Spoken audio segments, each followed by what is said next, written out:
Welcome back, everyone. I'm so thrilled that you've decided to join us for this special holiday edition of the Astrology Hub podcast.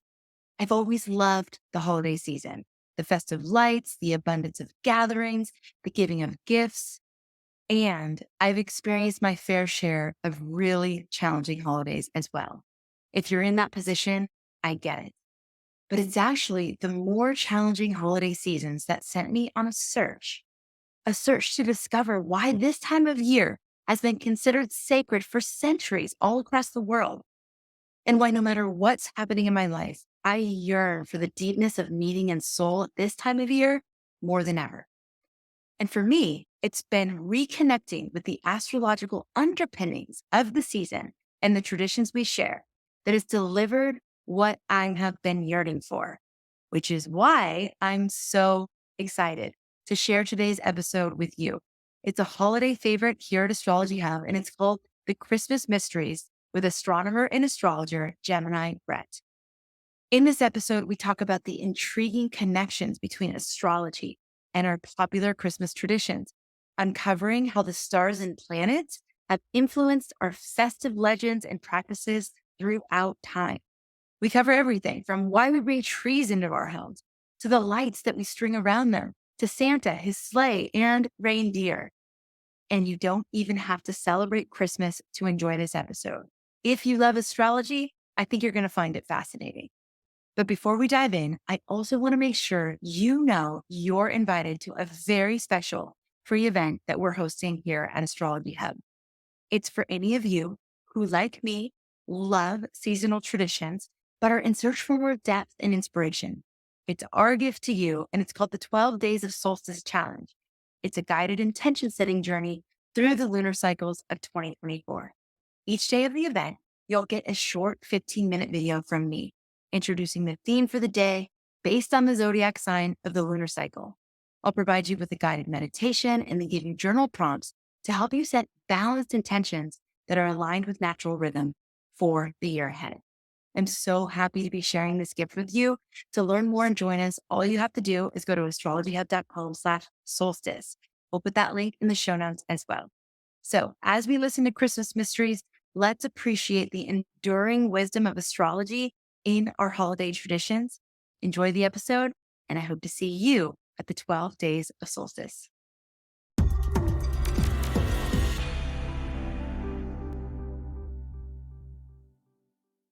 Warning here. Okay, this is like a big spoiler alert, folks. So I'm just going to take my time. If you have some little ears around who are currently exploring the amazing magic of Saint Nick and all that, this isn't the episode for them. Bring them back in a few years or whatever it will be. All right, we good? Pause the things. Hide your screen. Okay, we're good. Sweet. So, because y'all, Santa Claus is fake. Um, but he might not be. I found that out from the Facts of Life on the TV screen when I was a kid, and which I don't think TV should do.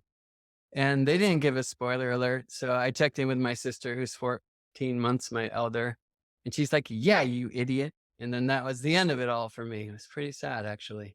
But really, what inspired this thing that I call the Christmas mysteries was my nephew's awakening, Kyle, who I wasn't there, but I heard how it went. It was around Easter time, another one of these very important solar holidays, and lunar, if you will, for that one, which we might even get to probably later. But Amanda and I did talk about Easter this year too.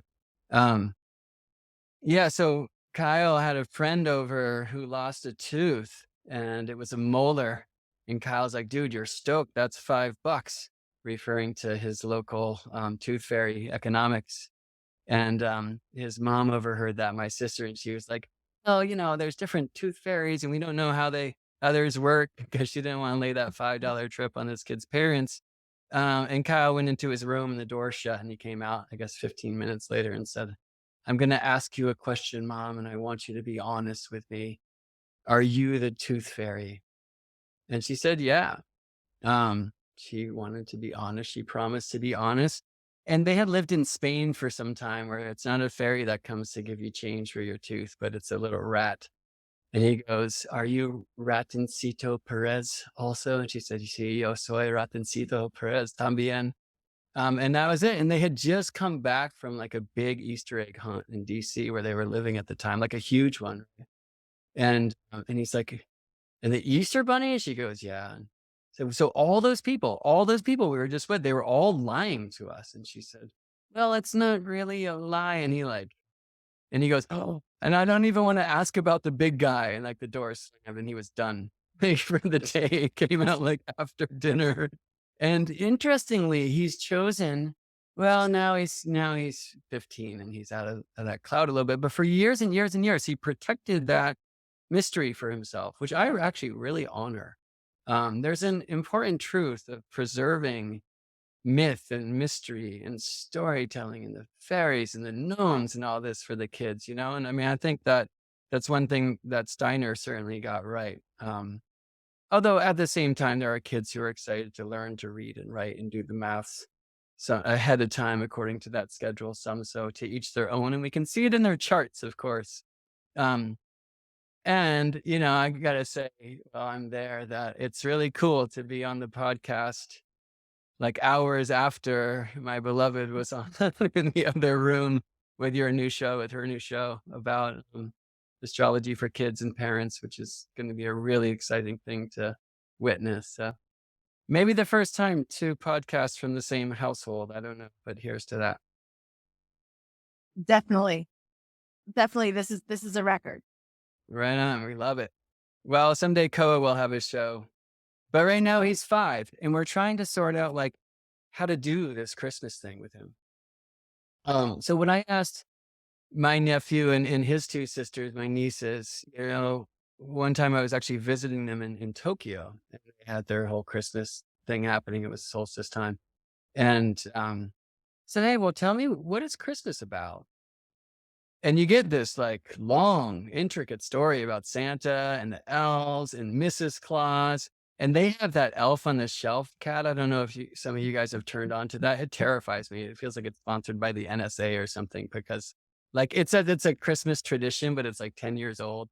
And the whole thing is you get an elf called Joe, or you give him his own family name, and the parents hide him in new places every day. And the kids have to discover him, but not touch him, and he's basically there to report to Santa whether you're being naughty or nice. Which is tricky. I was playing that song the other day on my saxophone, right? Like, "You better be nice," that whole trip. And Koa started singing along, and like couldn't resist saying, man, that's just kind of like this trip that parents say to keep kids nice around this time. But then later that night, I was totally regretting it because he was being naughty. And, I was like, man, I just like totally like showed my cards and I can't like force the Santa control system on this unruly gentleman at 5 in the morning.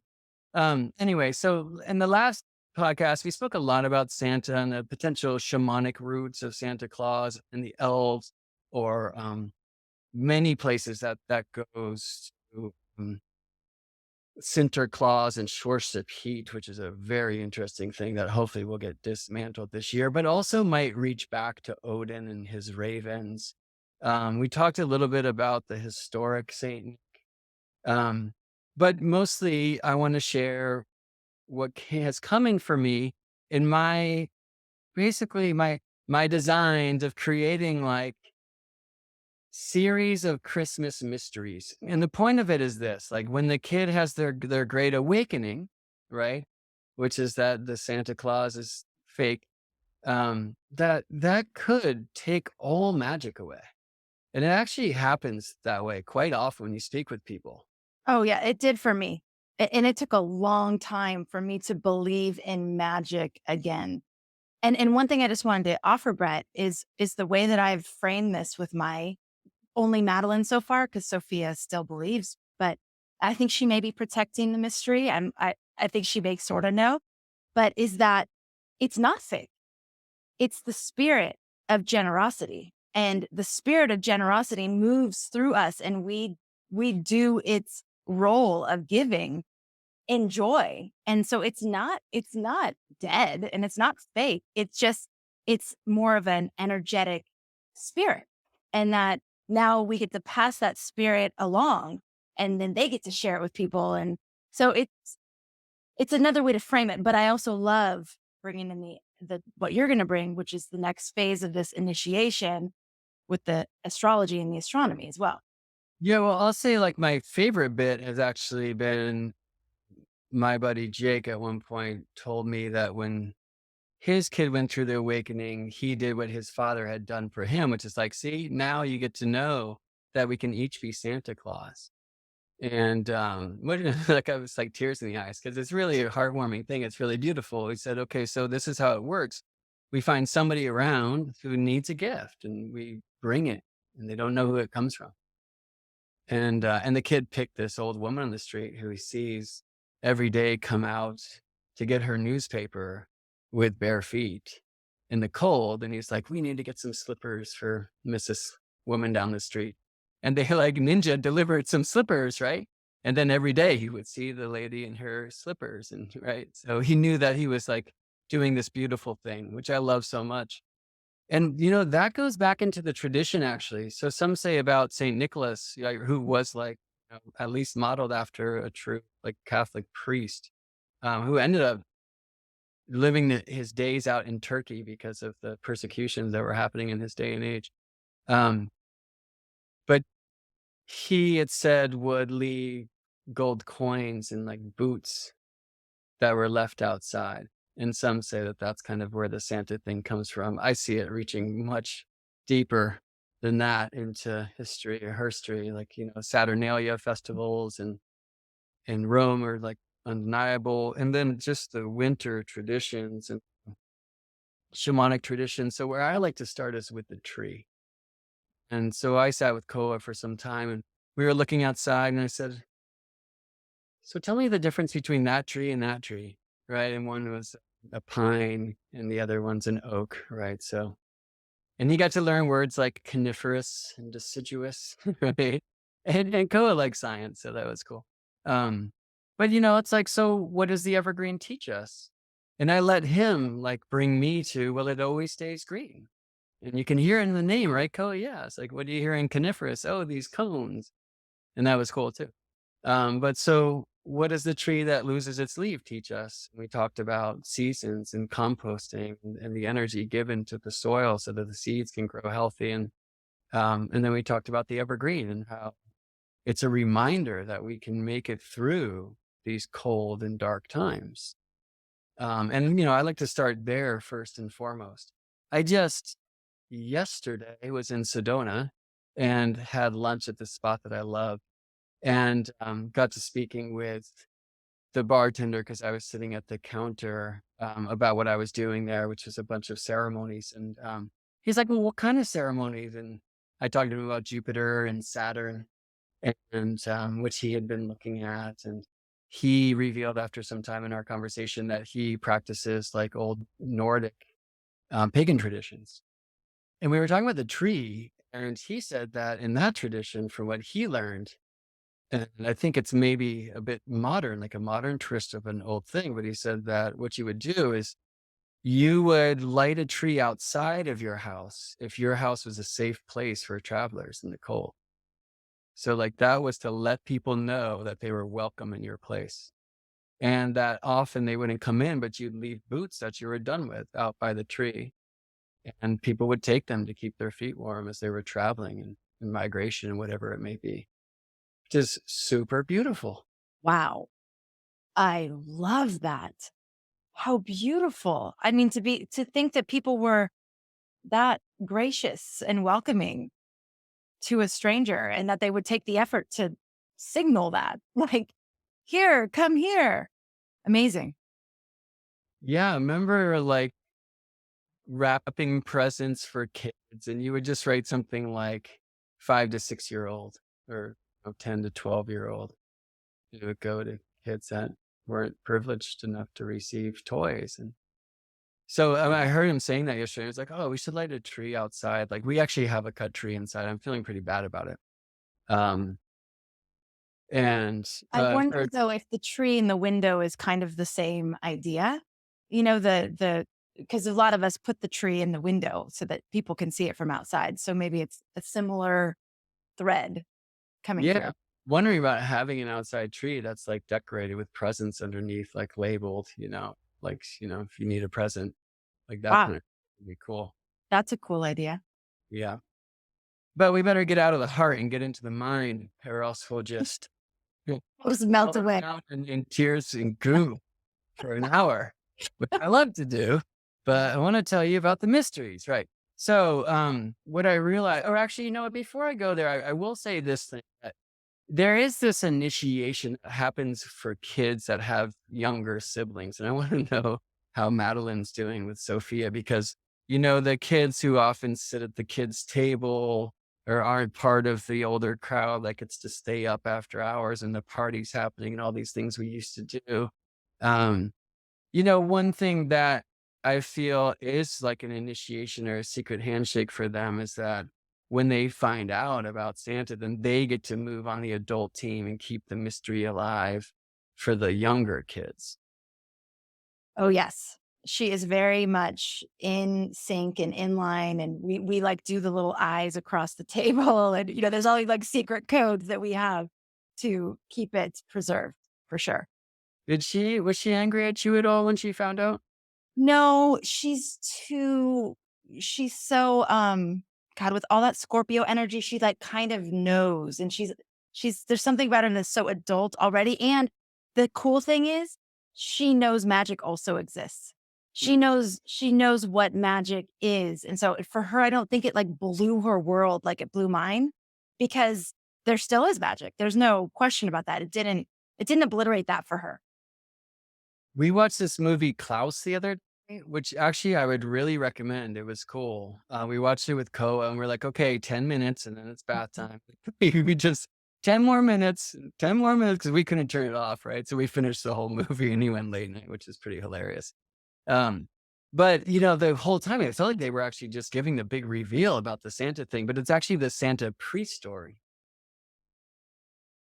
Hold on, please. Yes, I'm there you having go. unexpected visitors. So Right. keep going. I'm going to actually mute myself for just a sec. And is it believers? Yes. Yes. Right. So I'm going to talk about Christ. Great. Let's talk about trees more. And I want to talk about the tree of earth, which looks like this.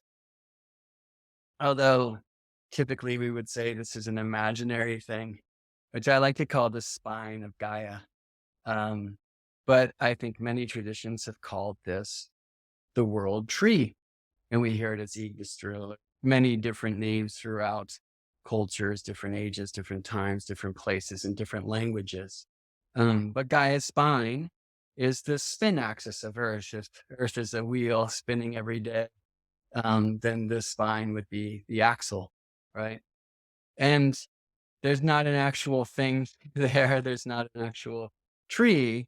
But really importantly, Gaia's spine defines the cardinal directions and also the places where our cardinal cusps, the cusp of the cardinal signs are aligned. Because I feel in so many ways that this is the tree that we're talking about. And I'm going to show it in an astronomy software, which will kind of make it easier to see, I think.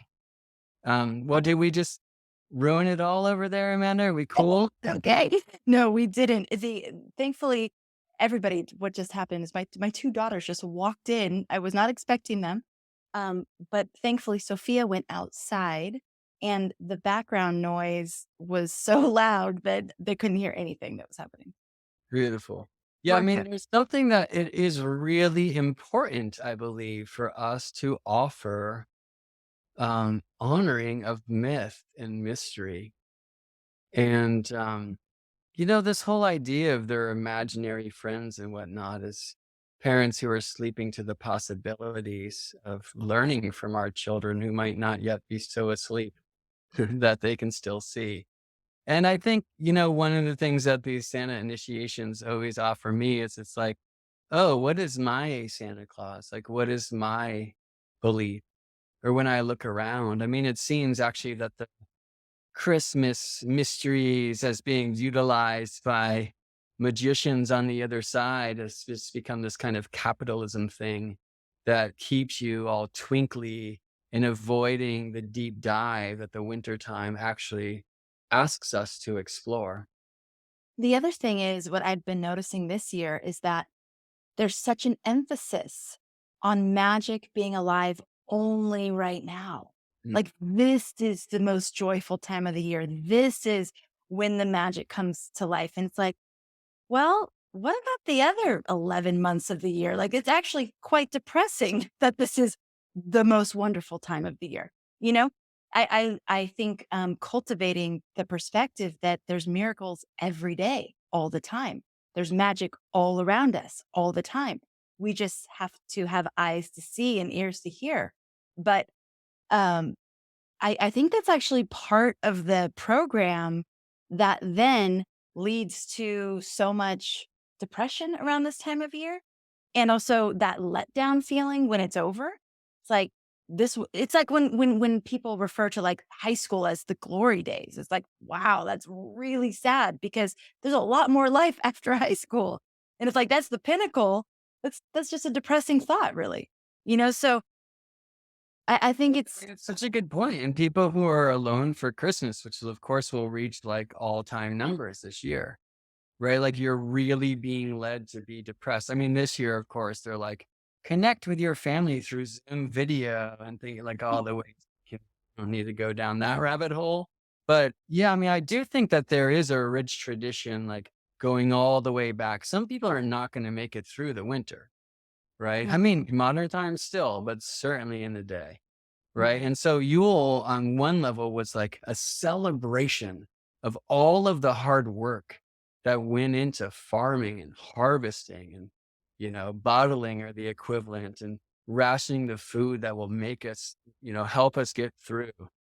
And, and it was like a party and a festival of lights and a huge feast. It's like, we're actually going to eat more than we should. We're going to take a day or maybe a few away from that rationing trip and like show the gods that we have faith Mm. by like leaving food for them, but eating like more than our fill and like eating as if we were rich and it is the summertime and that kind of trip. So, but if that's a few days, when it gets turned into these many days, I mean, and interestingly, this one's fun. Like the 12 days of Christmas traditionally like begin on Christmas, don't lead to Christmas. Right. It Mm. got turned through the capitalistic twisting of like, oh, 12 days and you can buy something each of these 12 days and buy 12, winged ponies, whatever. But, the old ways, it was like, no, it starts at Christmas and that leads to Tres Reyes or the Three Kings Day. So in many of the Latin cultures, like in Spain, presents are actually much more like they come around Epiphany time, which is like 12th day of Christmas, where we're going. And that's like the adoration of the Magi and that, like the recognition of the Christ child. Um, Go Well, ahead. Saturnalia, which by the way, I introduced into our little winter festival ritual lineup this year. So we did our first Saturnalia, which I kind of teased the girls all, the months leading up. I was like, we're not doing Christmas this year. We're doing Saturnalia. And No. they were like, Mama, did you make that up? That's not even a real thing. I was like, no, it's a real thing. It's a festival for Saturn. And it lasted 7 days. And so anyways, we've been doing it. And it's the 17th to the 23rd. And so, but I've been using it as an opportunity to provide gifts that embody the astrology of the day. So today is Mercury, yesterday was Mars. So I just little fun things. And of course, we'll also do Christmas. But I wanted to start to connect it astrologically for them. Like there's an astrological significance. And um, I'm trying to think of my point. No, well, that is the point, and I love it. Maybe Thursday could be like, oh, and Jupiter gives you Christmas back. Right? That's such a good idea. I love that. Oh yes, that's good. But yeah, so you were saying about the festivals. One of the things I was going to say is when in my research of Saturnalia, the government actually provided the feast for everybody, slaves and royalty, everybody. got to participate in this feast provided by the government, which is amazing if you think about it. And then in Hawaii, we have the Makahiki Festival, which Mm. which is totally astrological. It's aligned with the Pleiades. So when the Right. Pleiades rise in the east, that's when Makahiki started, and it was a 4-month festival. So yes, continue. Yeah, so the acronical rising of the Pleiades when the sun is opposite them in November, but then also timed as we do in Hawaii to the moon. Yeah, I mean, so it's interesting that one of the things around Saturnalia, and it's always heavy to think about other times like this, but like slaves and masters, it said would switch places at least for a night. And the masters would then serve the slaves and that kind of thing. I mean, without taking that too far, it'd be interesting how that dynamic looks in your house.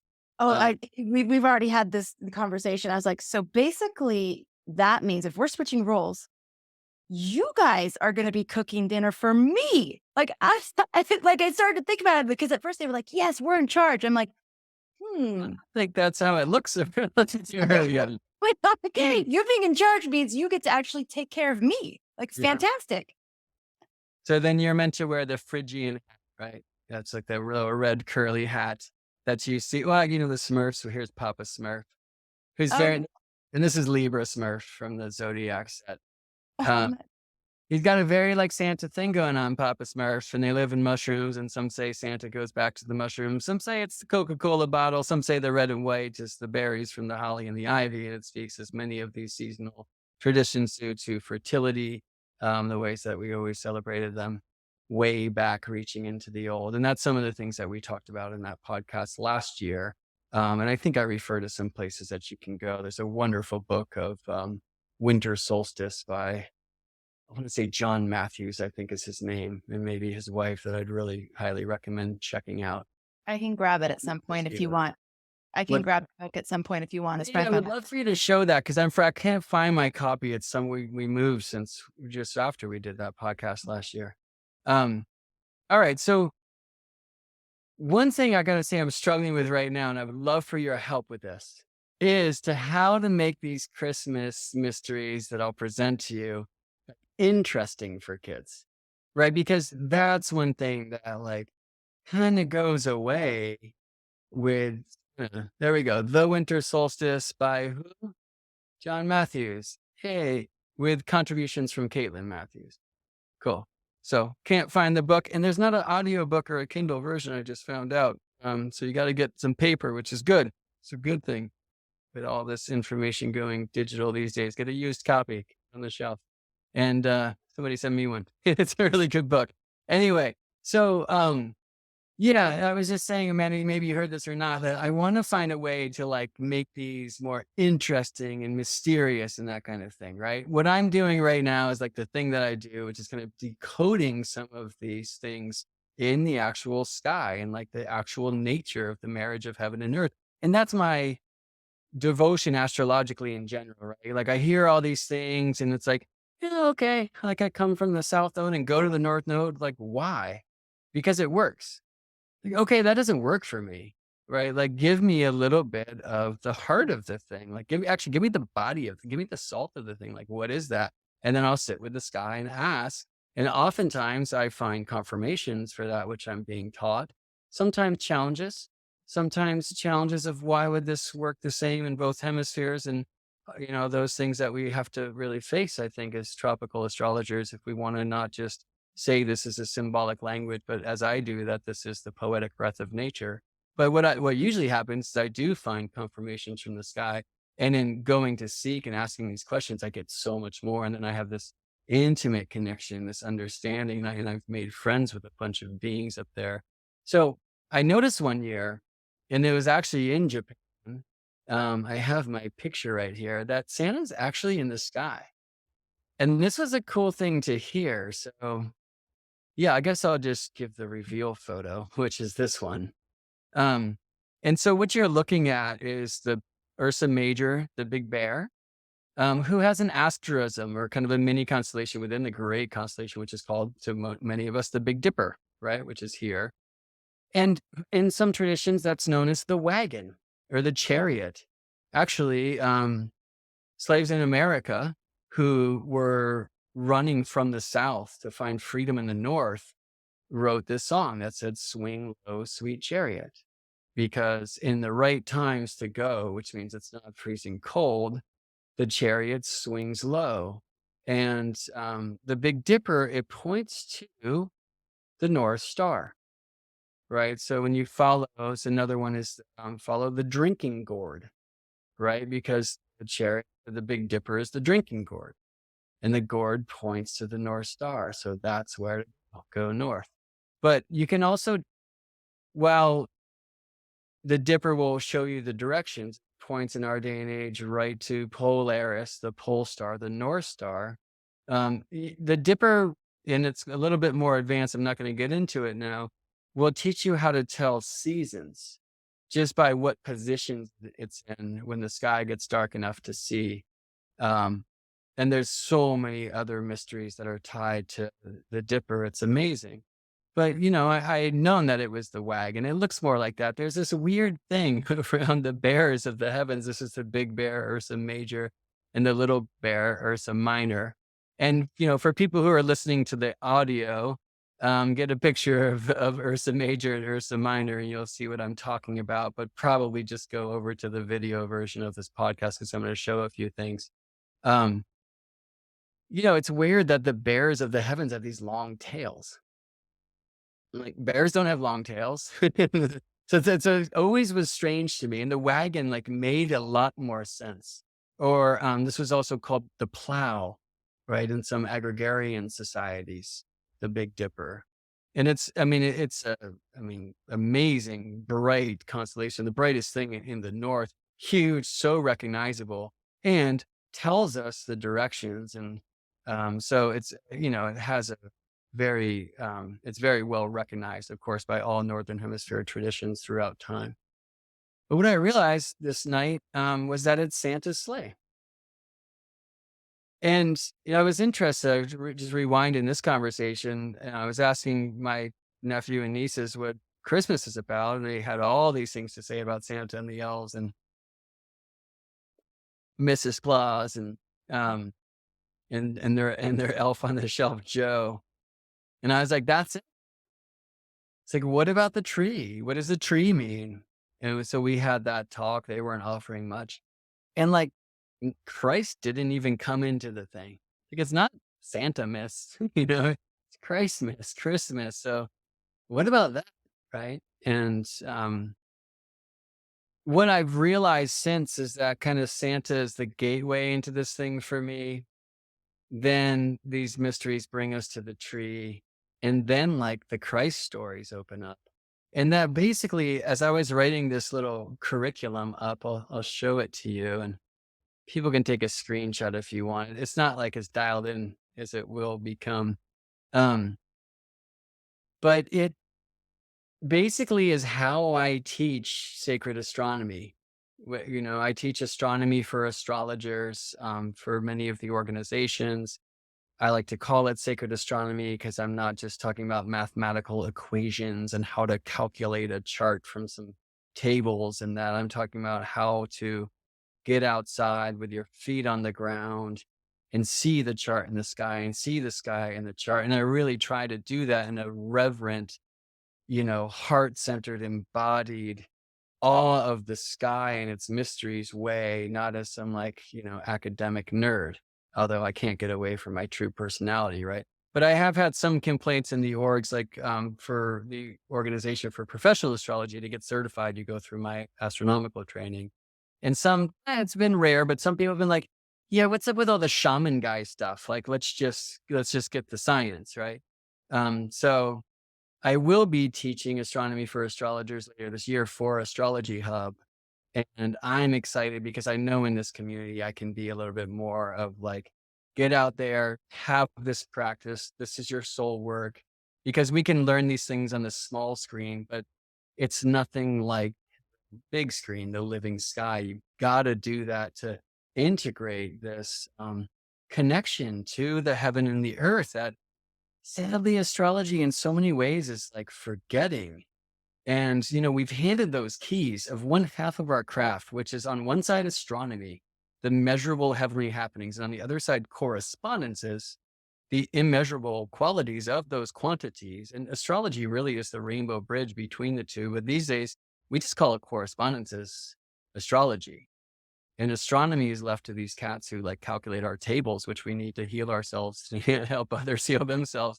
But, in doing so, we've also just released a spiritual practice of the heavenly happenings. Now, I should say that astronomers, they're often, I don't think most of them would call this, but they're like in ceremony. There's so many people out for the Jupiter Saturn conjunction recently and noticing, of course, the synchronicity of it happening at solstice. And this is a big deal. And it hasn't happened for this many years, and you won't ever see them get this close in your life. And, and like eclipses, they're out there like more than astrologers are, who are often hiding it at home. But I think that, there's a lot, of course, of predominance in the astronomical realms now of like materialism and rationalism, and that reverence for the sky and a living sky is often so missing. So it's one of I think my principal devotion in this life is to help astrologers remember to get outside and look up and reconnect our craft to where it came from in the beginning. You are playing a pivotal role, a key role in this bridge and connecting astronomy and astrology.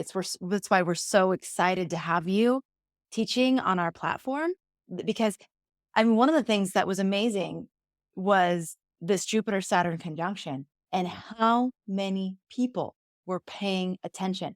To me, it feels like for the first time ever. And I know that sometimes eclipses get that much attention and things, but I guess the summit at Haleakala was just jam packed with people. Like there were so many people up at the summit of the volcano that I live on, Haleakala.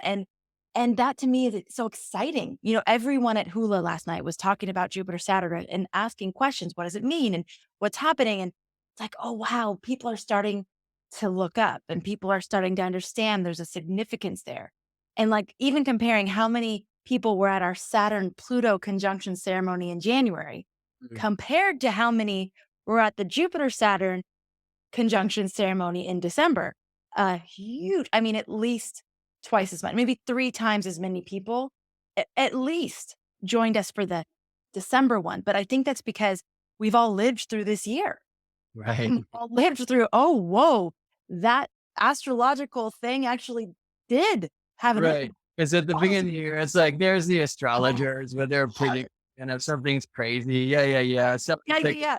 Now it's like, oh my God, they were so right. I gotta Yes. do another thing. But also, and I think it's important, it's one of the beautiful things about this year for those who have been privileged enough to be okay through this kind of dismantling of the old ways and the labor pains that we will continue to go through as a new world is born. And we really must midwife that, as we were talking about in the ceremony recently, to quote Tammy Brown. Is that now folks have time to study what they want to study. So I have so many more students this year. I teach privately only, and people are just like, I've just been wanting to study for decades and decades. I've been so busy with my job, and now I can do and study what I love. Yeah. And then they'll, now work in their field that they love.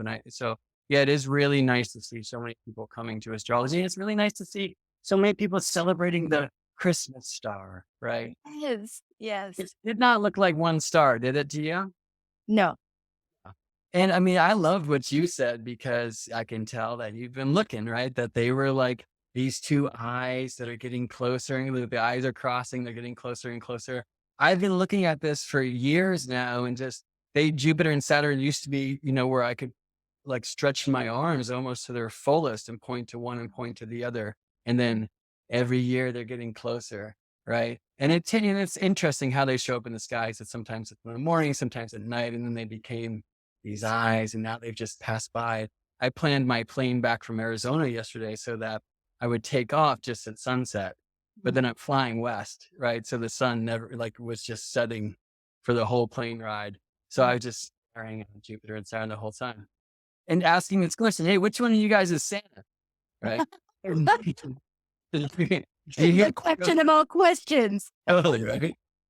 Are you guys meeting about this, or because Saturn, you sound like Santa to me. Yes. And I heard Saturnalia, and I heard something about you rule Capricorn, and that's this time of year. And but Jupiter, like people keep saying, you're like the fat and jolly dude. So you guys might want to like, as long as you're meeting up there, like it's gonna be 20 years, you might want to sort this out, right? Yes. And I'm all ears, you know. I don't usually like to listen to my requests, but every now and then. And I haven't heard the answer yet, but I will say that, there is again that like, let's get jolly, let's get Jupiter in the midst of winter. If you think, and this is Northern Hemisphere trip, right? But if you think about the classical domicile lords, let's talk astrology for a bit. It's Jupiter as Sagittarius and Jupiter as Pisces. And in the Northern Hemisphere, this is the first moment of winter when Sagittarius becomes Capricorn. And then the last moment of winter when Pisces becomes Aries. At least the suns travel through the signs, right? So if you think of it in that regard, Jupiter is holding the cold time. Again, like I don't like to usually speak so locally, Northern Hemisphere. This is a trip. And then so the sign in between Capricorn, Aquarius, Saturn, right, who's said to be the cold one, the slow one, and that kind of thing. And so I like thinking about Jupiter, Sagittarius in that regard is like, yeah, roll out the scrolls because it's clearly getting dark, y'all. And you want to make sure you're in line, but also look, it's going to be good for you. And I got your back. You're going to make it through. Seek in the darkness. And then on the way out, Pisces is like, see, here comes the sun. Dude. I teach often like with the seasons, like the Beatles songs. So here comes the sun is that time of spring equinox. And the light now overcomes the dark of night. And then the summertime is like, oh my gosh, what is the one like? It burns my feet as they touch the ground. Oh, good day, sunshine. It's just such a summer song. And then for the autumn, it's someday you'll wait to see I've gone, but tomorrow may rain, so I'll follow the sun. Right, the sun's falling. And then interesting, the winter is Sun King, which is, everyone is happy. They don't sound happy at all. Like everyone is laughing. Comes the Sun King, right? And it ties into these old Sun King traditions and that kind of thing. But there are really cool transmissions around this time of year. We don't get Christmas songs. We get some religious Christmas songs and some songs about Christ. We get some Santa songs and that. But you don't really get any songs honoring the longest night. People in the comments actually correct me if I'm wrong and turn me on to this. Oh, holy night, the stars are brightly shining. Yeah, right. So the But it's stars definitely shine brightly religious, longer because it's a long night. That's right? like, Yeah. Yeah. but yeah, I mean, that's basically about the coming of Christ, right? Right. Yeah. All right. So let's talk about the Christmas star a little bit.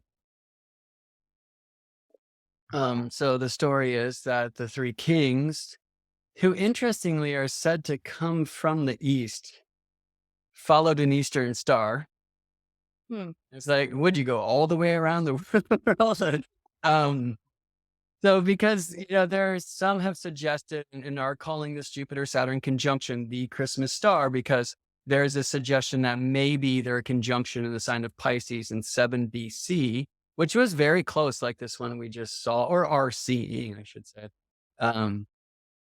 was the Christmas star. Now there's some candidates. I was just talking to my first teacher, Daniel Jamari, about this, where in 3 BC as morning stars in the east, and then in 2 BC as evening stars in the west, Venus and Jupiter got together for a really close occultation, almost occultation like this. And when Venus is on the scene, now, that's when people are calling the police about there's a UFO. And, it's like, no, it's Venus. I'm not saying there's not UFOs, but oftentimes people are calling in Venus, right? It's like, no, that's the goddess.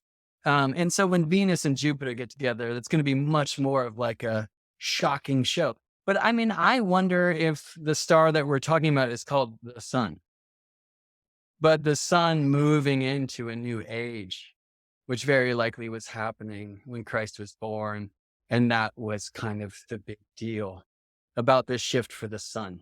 So now, earlier, I was challenging Santa Claus kids.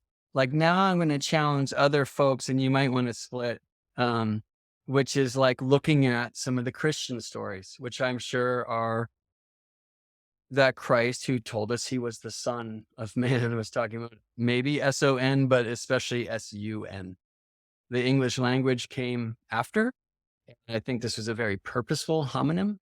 And the Christ mysteries are tied to the mysteries of many other, let me say, solar guides or even solar deities throughout time. And I know some people struggle with that. And, I don't want to offend you, but I will if you don't turn this off right now. So maybe go for it. Or maybe not and see what happens. So, but before that, let's play with old Saint Nick a little bit more. Um, Hi, Hermes, this guy. Okay, so here's Santa's sleigh, and it's the Big Dipper. And the Dipper has this arc of stars that we say in astronomy, it's a great thing. You've arc to Arcturus, who is Arcturus, the red-nosed reindeer.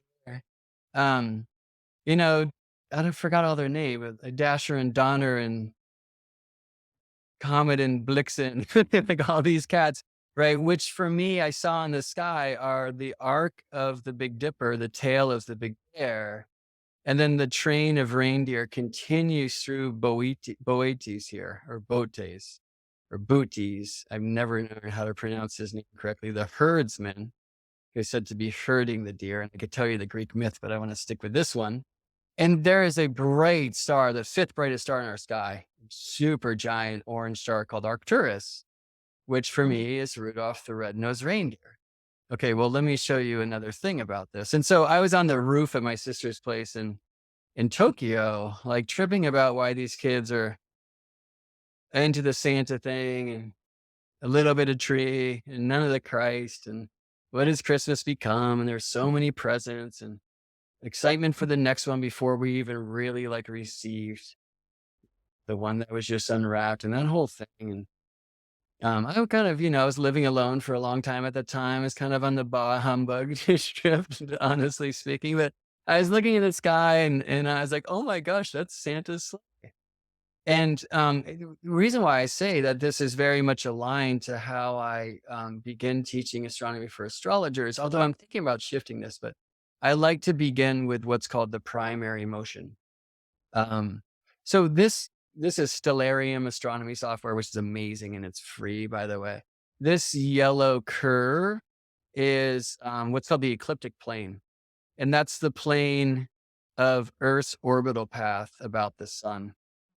So from our point of view, as the sun orbits, or the Earth orbits the sun in a year, the way we experience that, of course, is here on Earth, we see the sun orbiting us. And if we extend that plane towards infinity, we encounter the constellations of the zodiac. So from Earth's point of view, the sun is always held by one of those 12 star groups. And it is the plane that certainly astrology is most interested in because our solar system is relatively flat.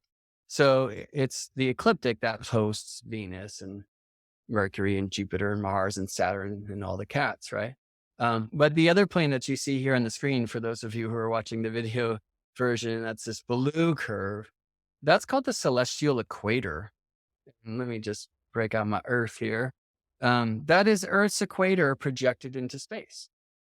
Okay. It's literally that simple. And if you think of our daily motion, right, which is our daily 24-hour spin on the world tree, Gaia's spine, right? That's the spin axis, the plane of our rotation, right? So if you think of Earth as like a wheel, the axis would be the axle, and then the plane would be like where the rubber meets the road, right?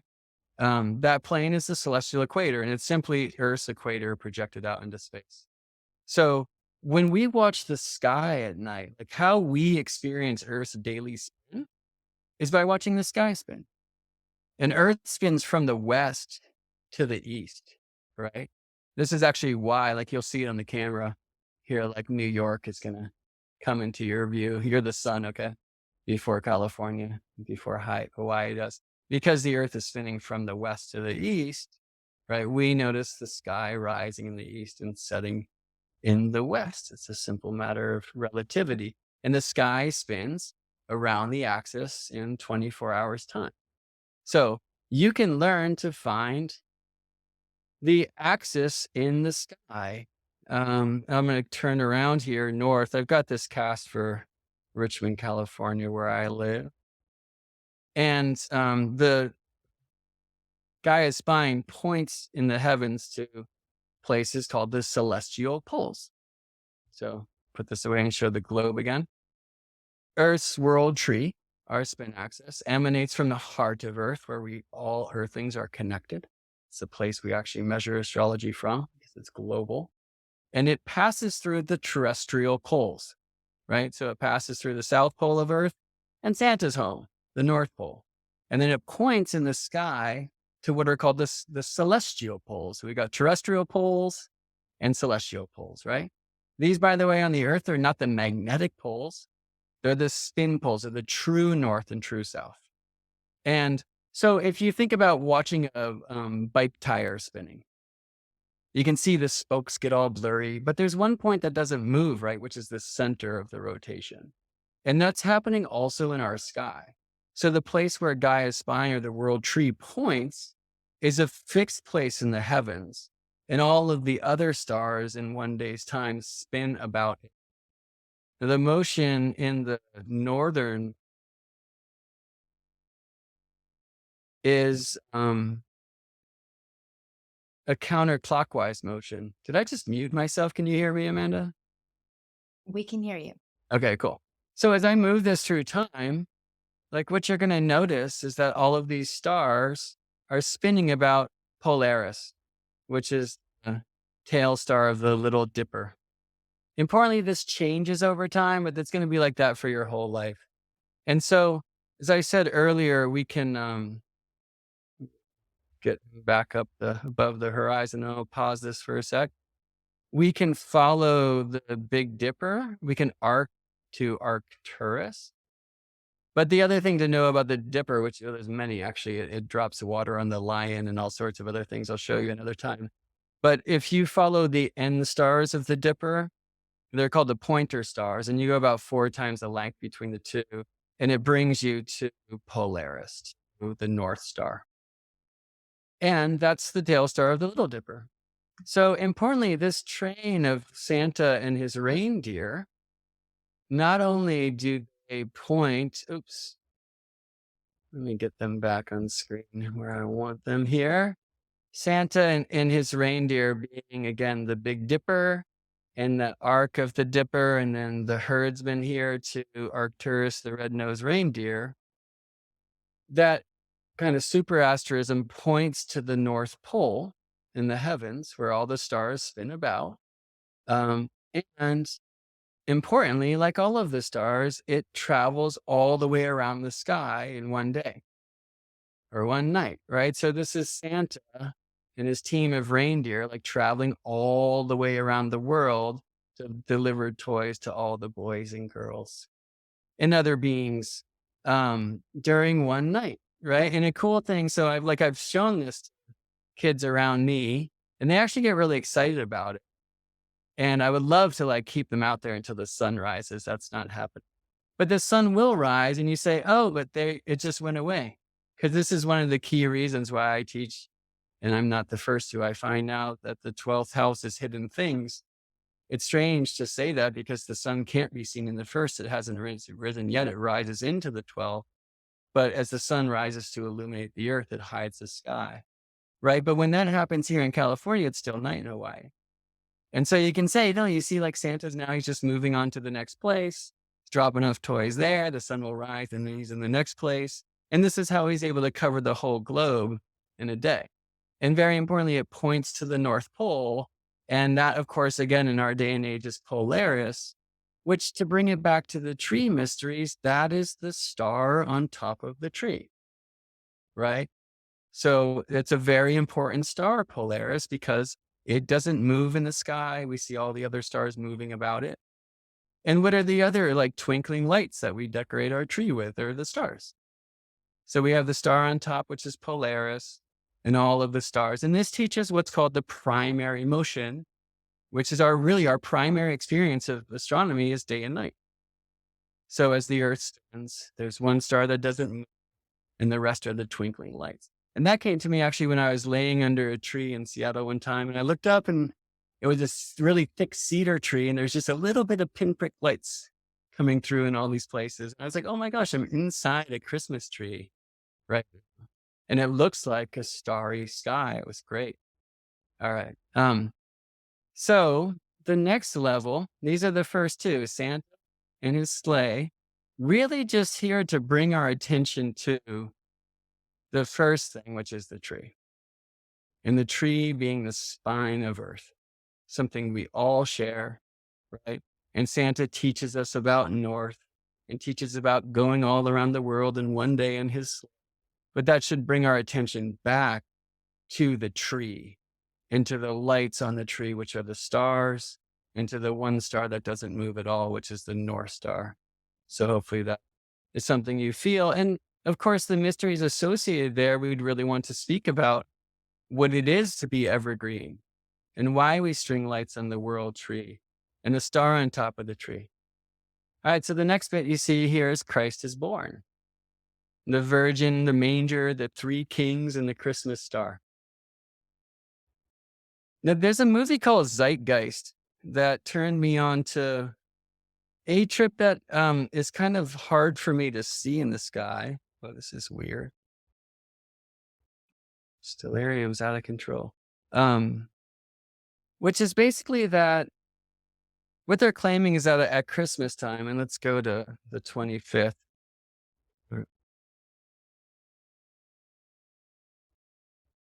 Okay, here we are. So Christmas morning, when you look in the northern hemisphere, where of course Jerusalem is, you see the constellation called the Virgin.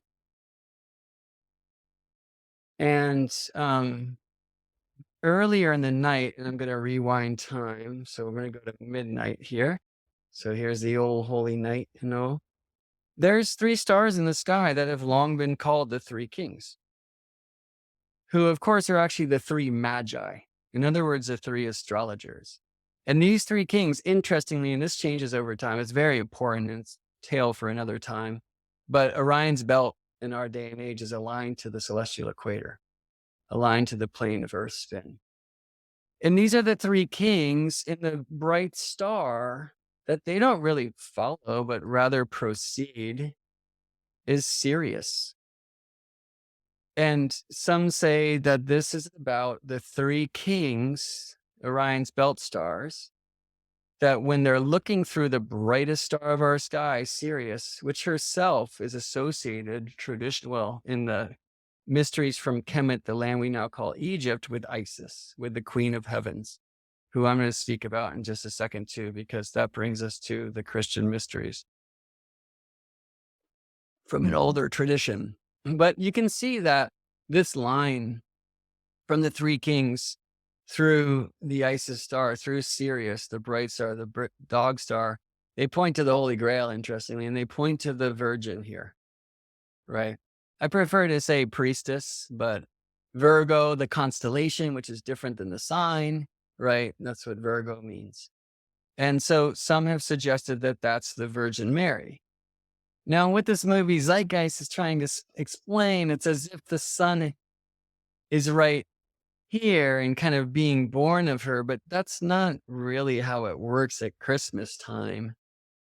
That's like the sun is there like November, late October, like right in kind of womb space where the sun is at Christmas time. And I'll just stop here at sunrise.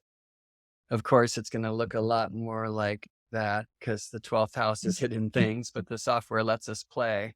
It's hard to see this as like the Virgin giving birth to the sun way down here, because you are going to see the scales in the scorpion. Now, if we go to like 2000 years ago, it's actually even further from that being so.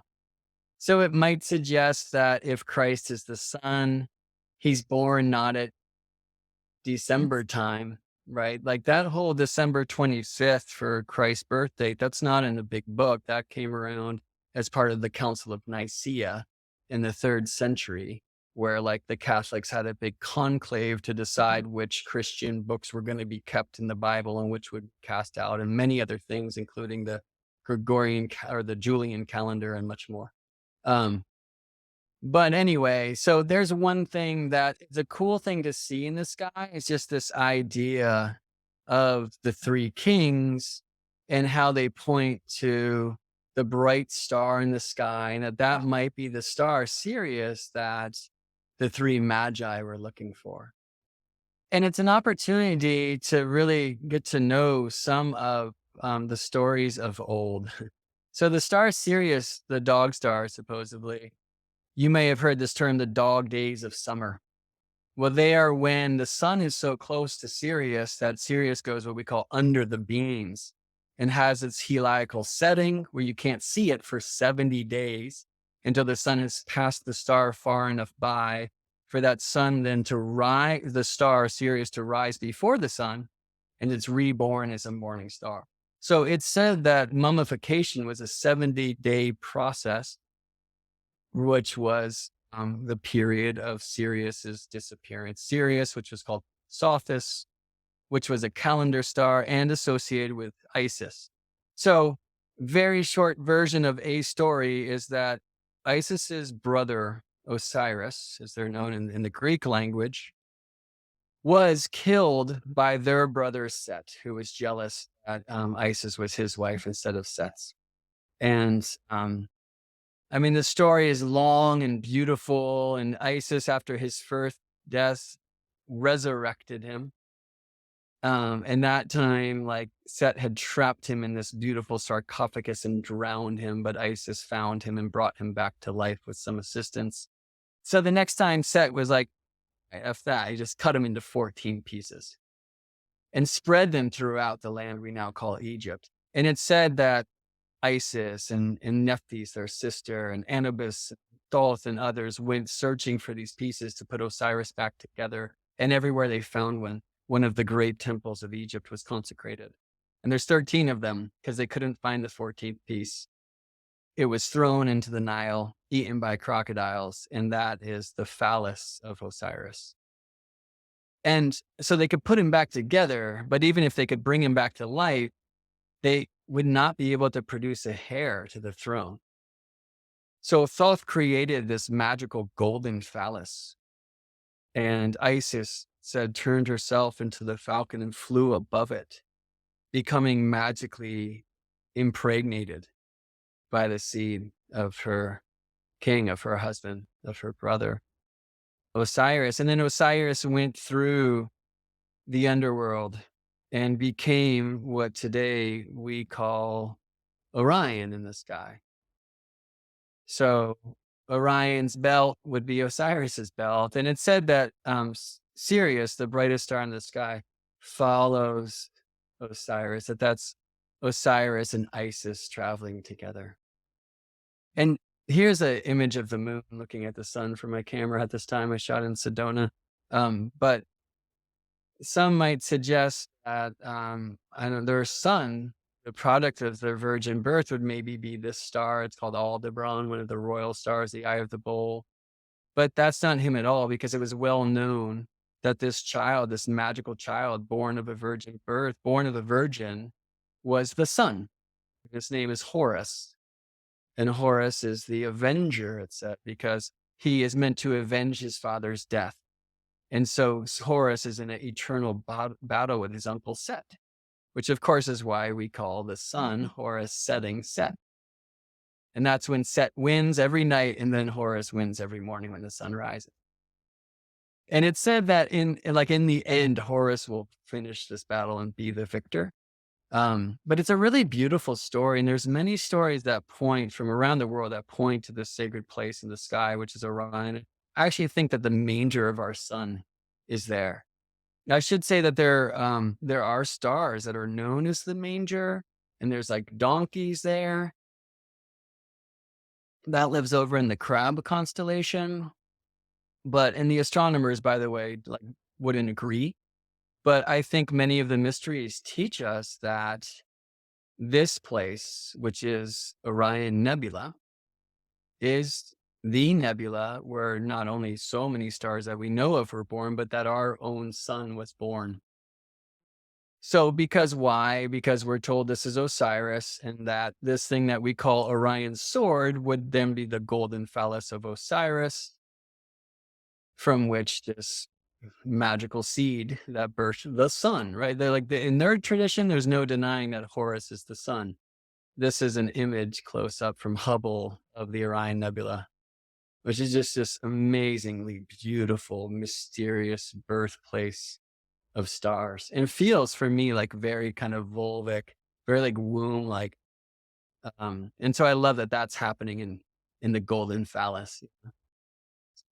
Excuse me. The Maya, they call these three stars that surround the Orion Nebula and Orion's sword, as we call it, and it's the easternmost belt star and the 2 feet of Orion. They call those three stars the hearthstones because they say that they surround the smoke of creation.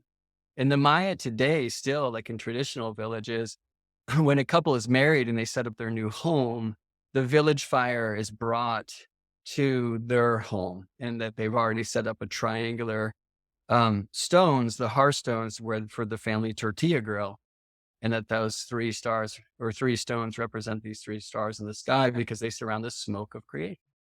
So I'm like, sure, there's actually other mysteries that suggest again and again that that's the place where our son was born. So it's one thing I teach in these mysteries, that like the 3 wise men are at the manger of the birth of Christ, who would be the son. So, again, if that's Isis, is that Horus, Aldebaran, which surround Orion or Osiris? And no, this is a very intriguing map. And again, sorry to those who are just listening on the audio, check out the video version. This is one of the great constellational images that Cellarius painted, Andreas Cellarius. This is a map, a Christian map of the heavens, which is created by Julius Schiller. And so there's like Old Testament in the ecliptic, and there's New Testament in different places.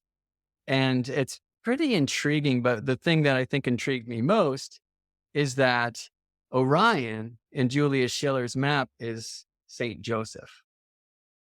And he's holding like the Masonic compass and square and the acacia sprig, which Wait, is a, wait. Can you say that again? yes. Let's go back here. So this is Orion. All right. So what we Okay. know as Orion, Julius Schiller in the, I think, 18th century Christianized the sky. And he turned all the old Greek, pagan constellations into good, healthy Christian constellations. Like Argo became the Ark, right? Mm. And I think, well, like the 12 tribes are in it, the 12 disciples are in it. And I'll read some from a writing. But yeah, so what we know as Orion, or what in Egypt was called Osiris, Schiller Christianized as Saint Joseph, Wow. right? So the Basically, father, that shows that that's the birth place or the birth phallus of the sun. right? I mean, yes, I mean, it shows. I love where you're going with that. It shows to me that as Osiris, as Orion is Osiris, and this was likely known, is the father of the virgin birth of this child Horus, who is the son. That in these later mysteries, these Christian mysteries, the father Joseph, right, is the father of this virgin magical birth of the son who is Jesus Christ, our Lord, right?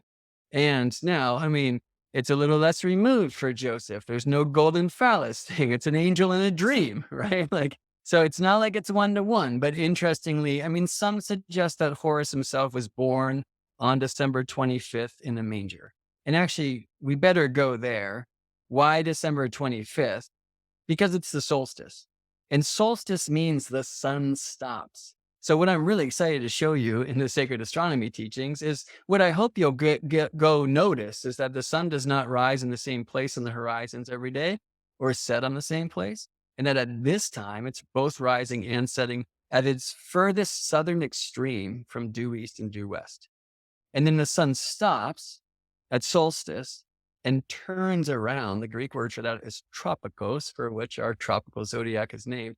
And now at the south solstice, which is a word that applies to both hemispheres, north and south, the sun will start its 6-month journey northward. Where, of course, in the northern hemisphere, that means now the days will grow longer. And this is a northern hemisphere tradition, right? So in that sense, it is the birth of the sun from Yes, the the sun. darkest night. Right. Exactly. Yeah. Where I live, I get to watch the sunset every night, and it moves, it goes like this, and then it goes back, and then it goes like this, and then it goes back. But so basically, right now, the sun has quote unquote stopped, and then it's gonna start to go back the other way. Right. Think about those exercises where you run and then you stop and you come back the other direction and coach is blowing that whistle and you just wish it would all end. Right. Right. I Yeah. mean, I don't even want to say what they called them in my school, but when you're running and you stop and you pivot and turn around, you're stopped and then you start moving the other direction. In between the stopping points, you're moving as fast as you can. Those are the equinoxes. And at the stopping points, those are the solstices, right? So when the sun reaches its extremes, and you can see this, by the way, in the Cancer glyph, which shows us the sun moving 6 months one direction, stopping, turning around, going 6 months the other direction.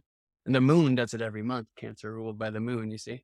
But so it just stops and it's parked there for a while. And it's kind of December 25th-ish when you notice, okay, now it's heading back north.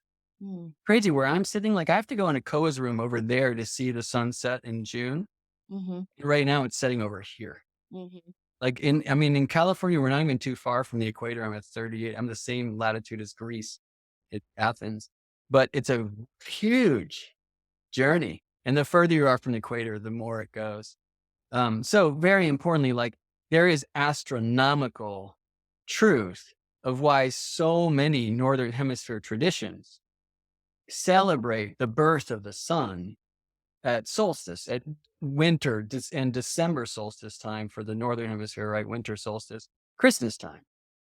And so there's nothing in the Bible about that. I mean, Gary Caton, our friend, just wrote a cool post. Check it out on his page about how it looks like Christ is in Aries. And there's something about, well, the shepherds and like really like in December time. I mean, we have Right. to honor that the weather's a little different in Jerusalem and that, but still, it definitely seems like a pretty spring-like scene.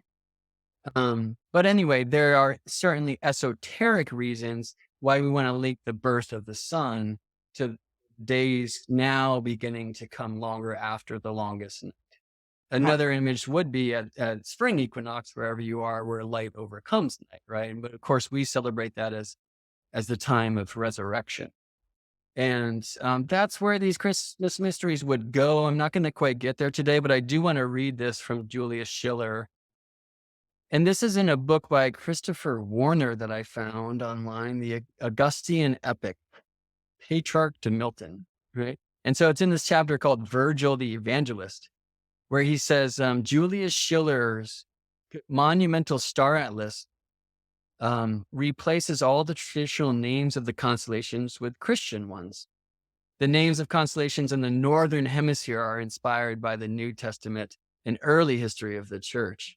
Aries is now Saint Peter, for example. The Corona Borealis is Christ's crown of thorns. Cassiopeia is Mary Magdalene.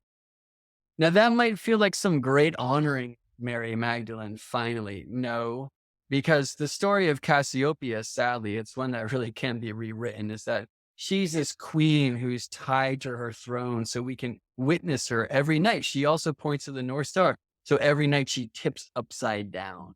And the story in the Greek story, that is the punishment of this queen who, with her husband, declared that the human is divine and better than the gods, and they took all the statues down and this kind of thing, and they were punished, and it leads to Andromeda and Perseus and Pegasus and all sorts of amazement.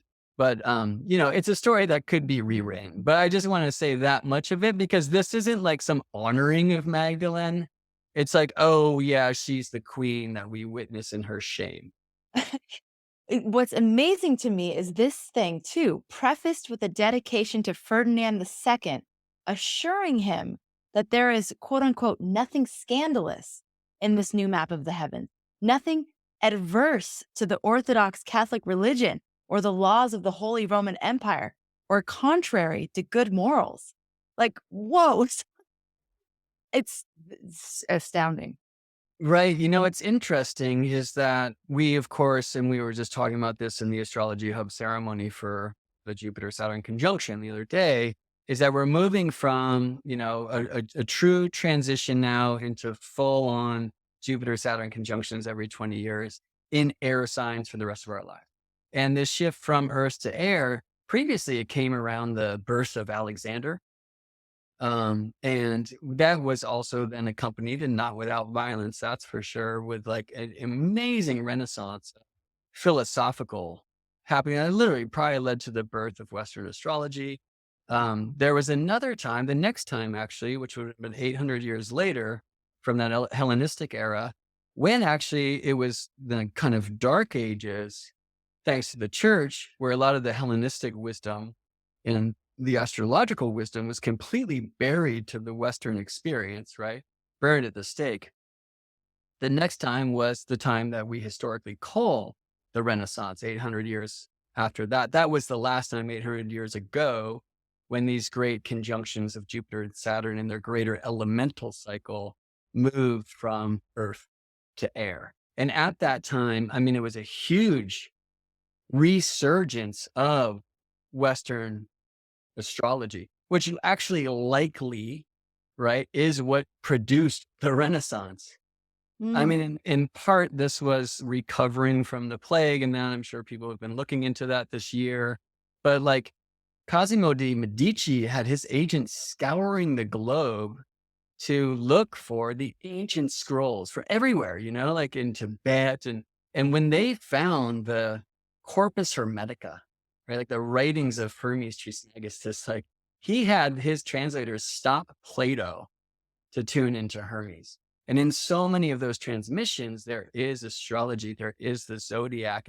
And this was the return of kind of a classical Western astrology, which had been missing thanks to the church's burnings. And fascinatingly, in this time, because really we've been transitioning from the so-called Christmas star from Earth signs to air signs, like since the 1980s, there were conjunctions on New Year's Eve, 1980, and twice in 1981 in the sign of Libra.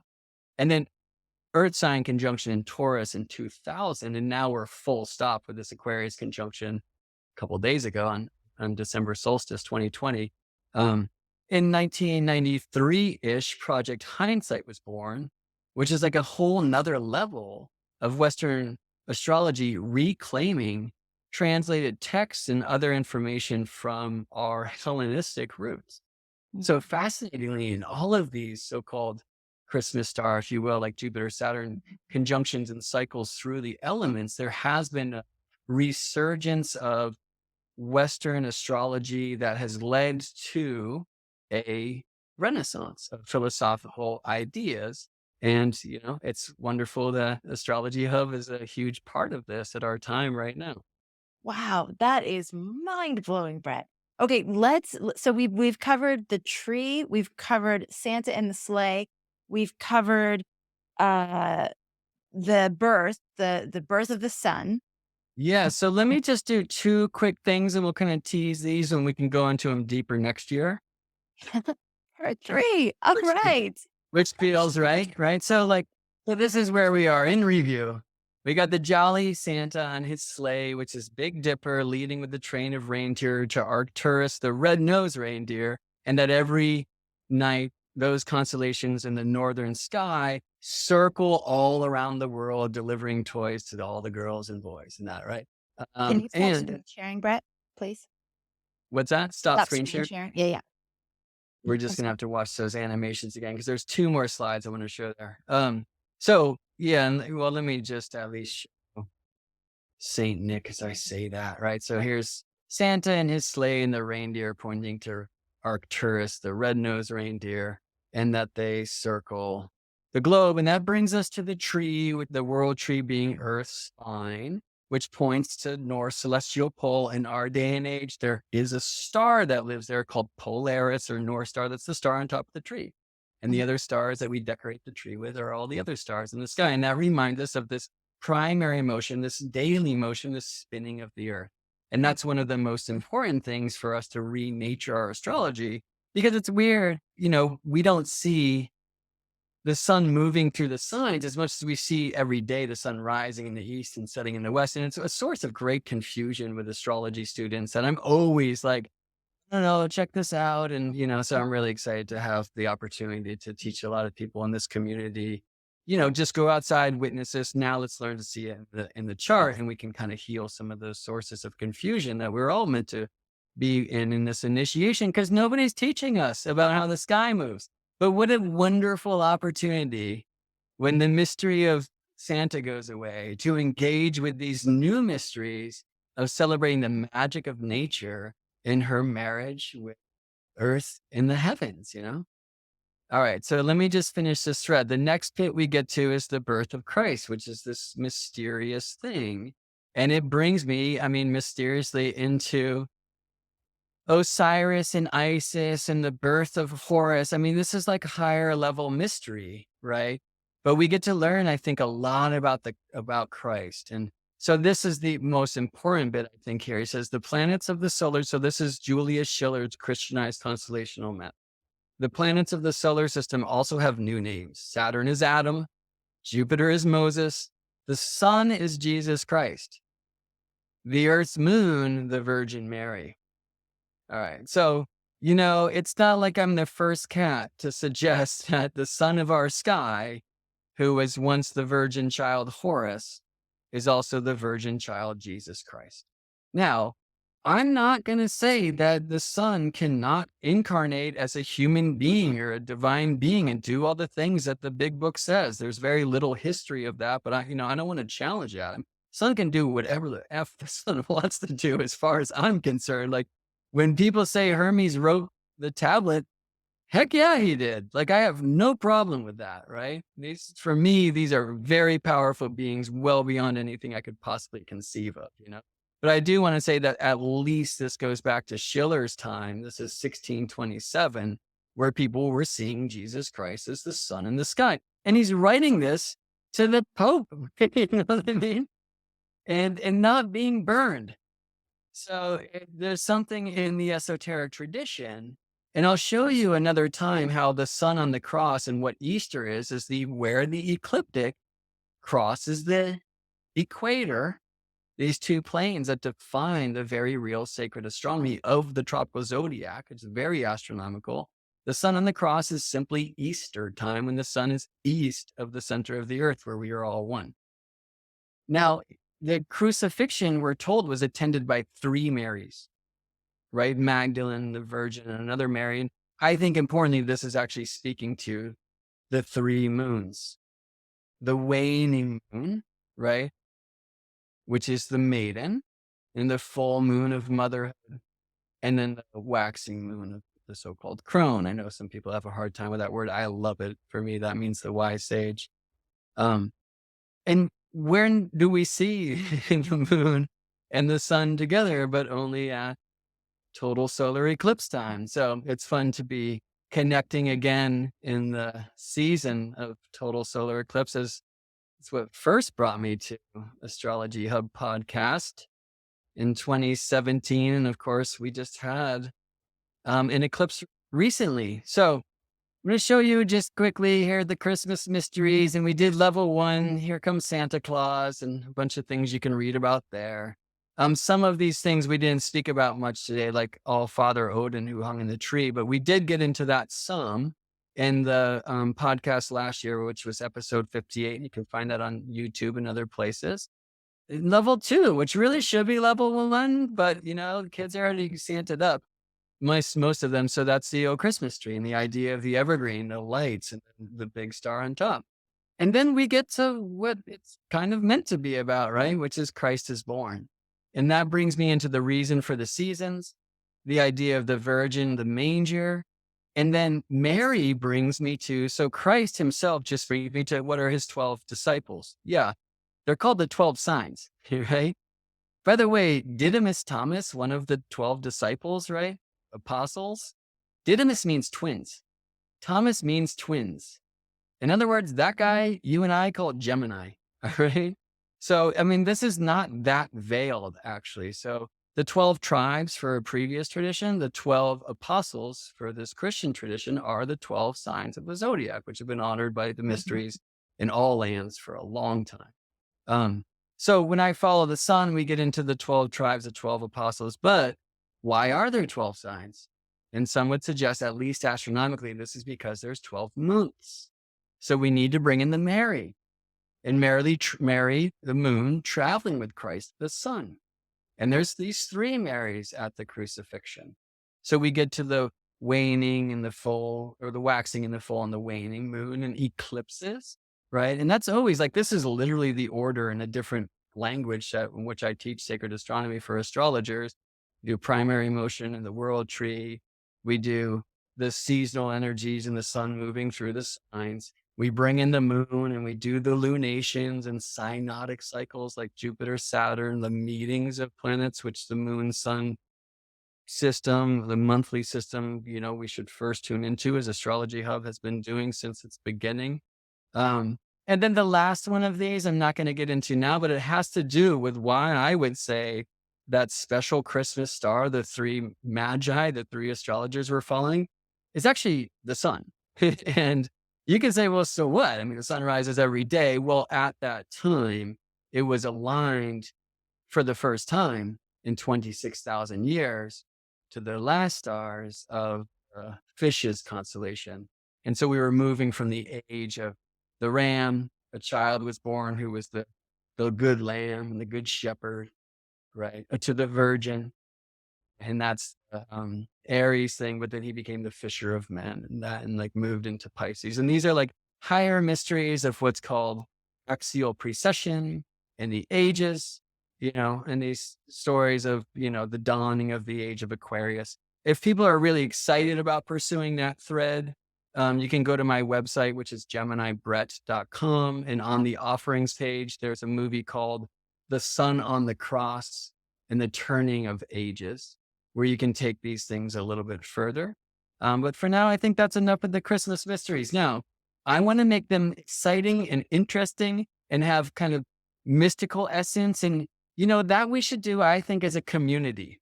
So if people want to team up, if you have some ideas, like if you want more clarity about some of these astronomical themes, I will be teaching that soon enough and it will really land for you. But if you have some ideas of like how we can bring it in and make this interesting, please speak up and share and let's together create like whole other levels of these Christmas mysteries so that when the sleigh gets pulled out from under our feet, we don't think magic went away. We realize we're just ready for the next level of it.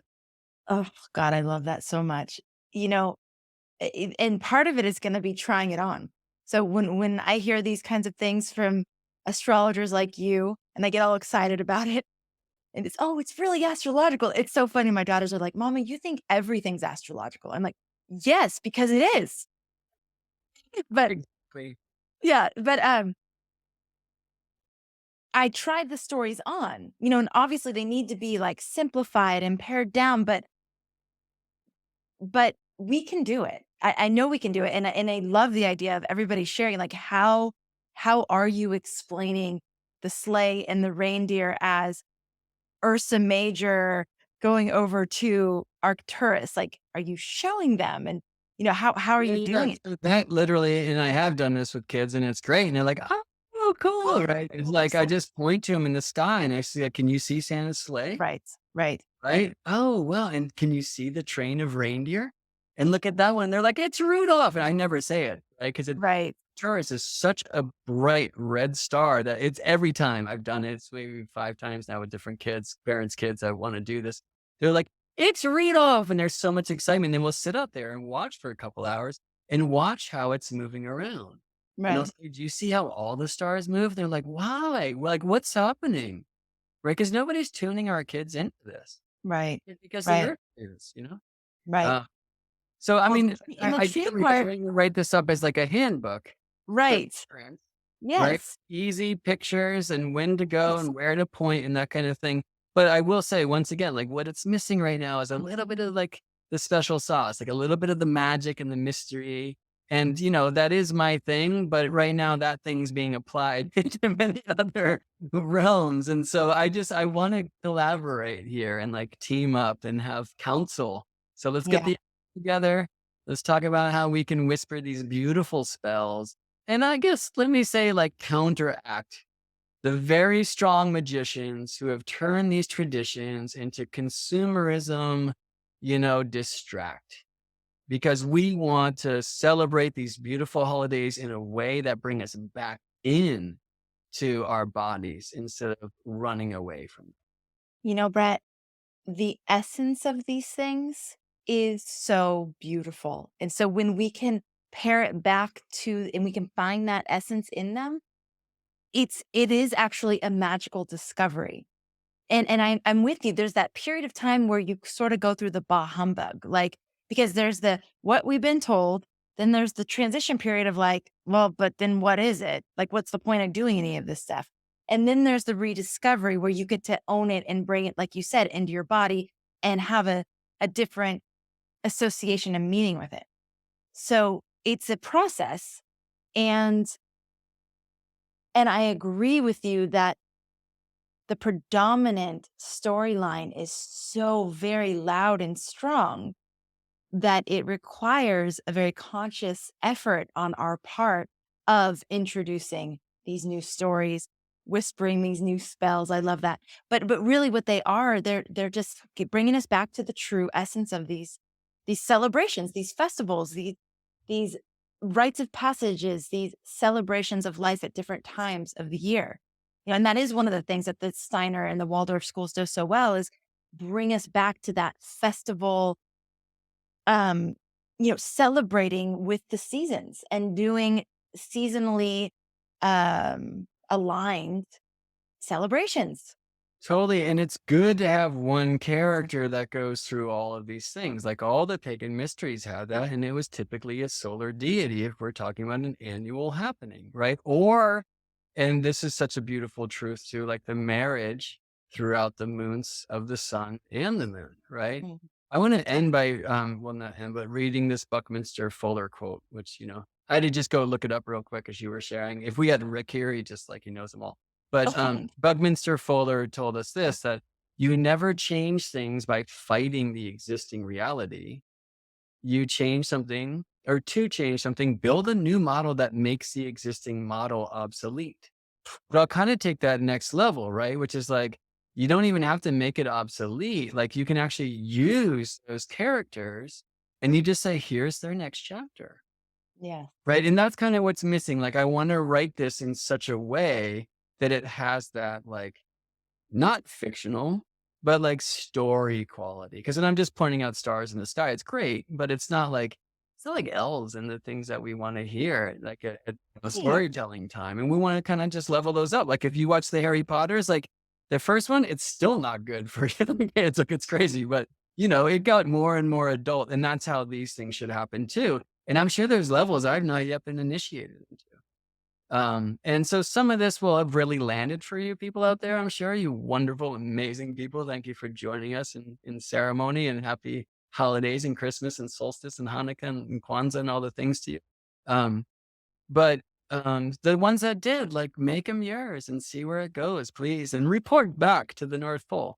Um, the one other thing I'll say is, one of the reasons why I personally was in my bah humbug space. I mean, for some reason, it was like I was alone. My sister had like the kids in the family and was doing the thing. And so I was a little bit like I'm behind schedule or it didn't work out as it was meant to and all that. But a huge part of it was like going home to sit at the family table and just feeling like so depressed about how everyone's just like conversations about people's jobs and how much money they make and these, in the gossip. And when I would try to talk about my thing, it was just like, oh, that's the weird. And so, I think that it's interesting that sometimes we feel most isolated when we're in a crowded room, but we feel like we're the only ones who are seeing these things that others choose not to see, which I would suggest is the principal role of the Santa mysteries as employed by the powerful dark magicians on the other side of the scene. But maybe that whole story is my own Santa. I honor that, right? But I think importantly that this is a time now where we can say, oh, most of us won't actually get to experience the family gatherings, like big family gatherings that often we do. Like I'm in that, like my mom's 2 hours away, but she's not coming up because, the TV told her not to and all that. And I want to honor her wishes. Um, but so it's a time I think where we can say, yeah, that thing that often hangs me up, like it shouldn't at all, because what these times really are about is keeping the light, and the light is love. So hopefully in a time where this whole year, as Amanda said earlier, we kind of put in our place, what's going right. I loved hearing what you and Anna were saying this morning. And it's like, yeah, we used to say they should teach us in school. They should, and no, wait, oh, they is we. And we starts with me. And Totally. let's get that going. And so we have had an opportunity this year to really start rewriting the story in the way it should be told and heard and experienced. And this is an effort that really wants to be in that alignment. The most important thing I think it's interesting in our separation is we want to honor the beauty of family and the beauty of community. So it really like just warms my heart that I'm part of this Astrology Hub community right here in my home with my beloved Scorpiana, but in so many ways. And Amanda, it's always such a treat to come here and play. Thank you very much. Thank you. And it is this time of, you know, with this, like we were just talking about, with the education system and the schooling, with the holidays, with all these things that we've all just been like, yeah, we do it, and it's like it's okay, but I don't like that it's so consumer, it's so focused on the gifts and like where's the soul and where's the meaning, and it's this instead of like, why don't they do it the way I'm seeing it could be done? Why don't they care about what's important? It's like, well, again, who's they? Let's just take it back in. We get to do it. We Mm. get to do it together. And we get to actually share that vision that we've been holding. Those things we question, like, why is it done like that? That doesn't like really feel right to me, or it just doesn't like Why do we cut down a resonate. tree to honor immortality?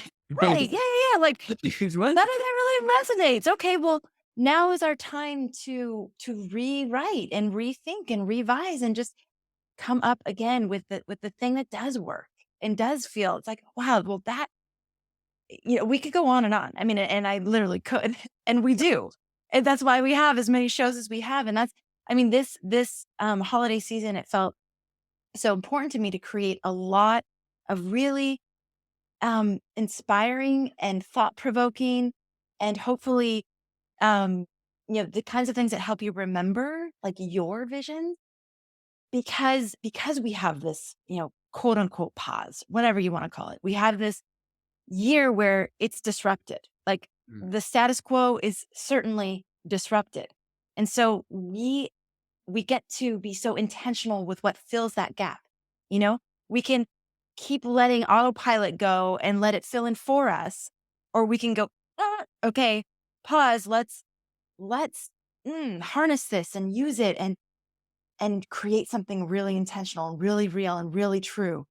So, So I hopefully, recommend people like reach back to their roots, like to the roots, but also your own roots. Like if you know where your ancestors come from and like cruise into that and see what was done around this time to honor the darkness and the coming of the light and all that. mm, And so tuning into the old, but also when we dream in the new, and when we do this in a way with our feet in the soil and our hearts open, the mysteries literally will speak true.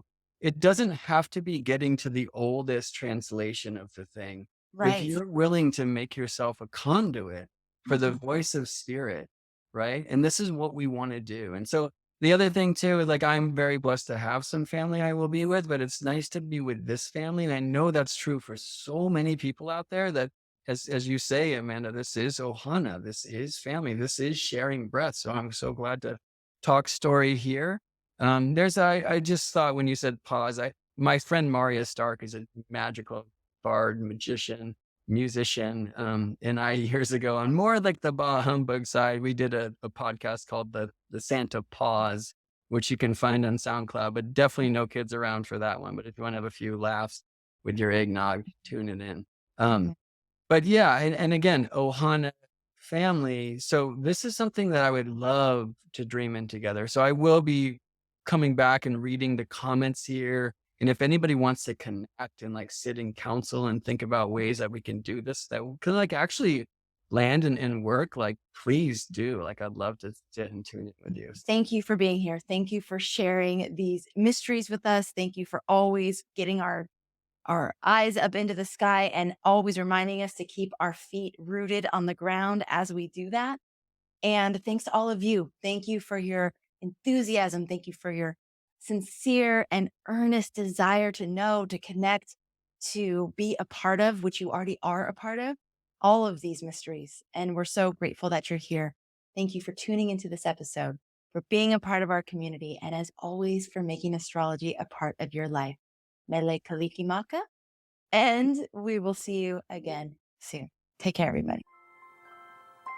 If you're someone who craves more soulful connection during the holidays and you're ready to set some powerful intentions for your life as we enter 2024, you are in for a treat this holiday season.